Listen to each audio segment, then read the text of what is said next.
Hi, we're going to talk about MLS listing error reports inside of Flex MLS today. There are a couple of ways to send an error report inside the system for a listing. Brokers do automatically receive an email of that anonymous error report anytime that one is sent inside of the system. I always like to tell brokers that it's very common that you will receive an error report on listings inside the database at some point in time. I just want to remind people not to fret. Usually it's just a small data entry error that has alerted an agent to send one of those in. Sometimes it is an MLS policy violation.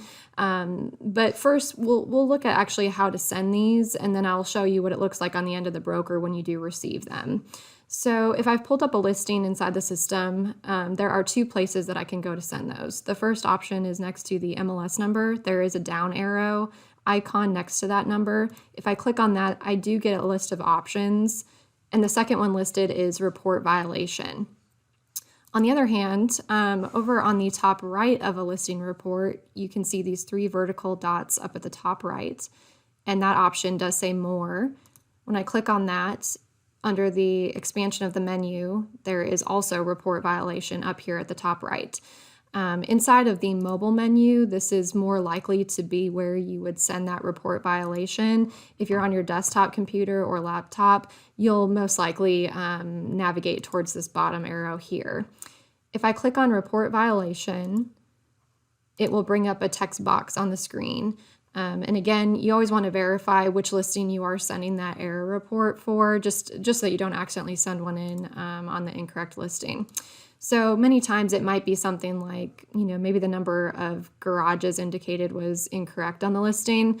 So an agent viewing that property might type in something like, this listing indicates a one-car garage, but appears to have a two-car garage. And then they may hit send.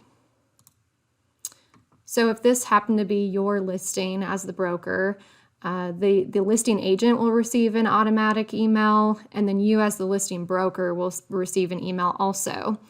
On the other hand, I, as the MLS admin, receive a copy of that email.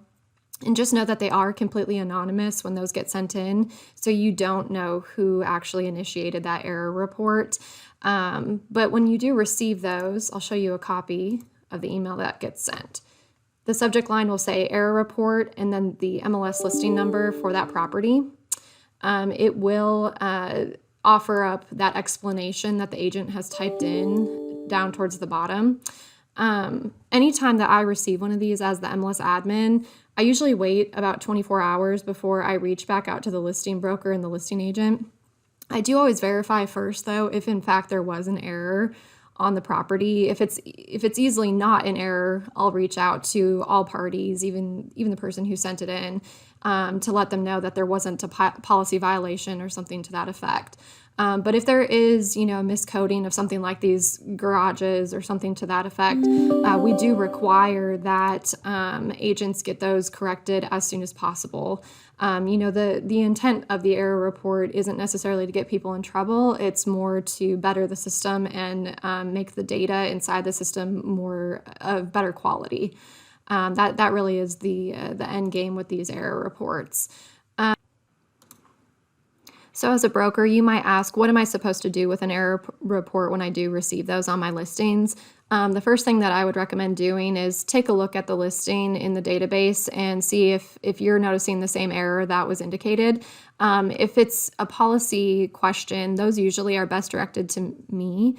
If you have a question, if an MLS policy was truly violated, go ahead and just shoot me an email or give me a call, and we can talk through the error report that may have been sent in, and we'll take steps to get those corrected and alleviated in the database. Just know that if an error is left uncorrected and it is in fact an MLS policy violation, just know that there is potential for the agent to get fined in those situations and the listing broker. We never want a situation to escalate to that situation, but just know that that is a potential situation that can arise if those errors are not corrected accordingly. These are good education opportunities more than anything, and that's what I always try to drive home to brokers and listing agents who receive these. These are just opportunities for us to take a look at the MLS policies together and provide some more education, and just take steps to not repeat those mistakes in the future. If it's something like a simple miscoding of data, that's something that is very routinely, it's very common to expect that that's going to happen in the database, and those aren't necessarily policy violations, but we do want to get the information corrected nonetheless. I'd say if you do receive any of these in the future, just never hesitate to reach out and verify if that error report is validated, and then what the steps are that we need to take in order to correct that issue. Please let me know if you have any questions at Liz, Liz, at cbormls.com. Thank you.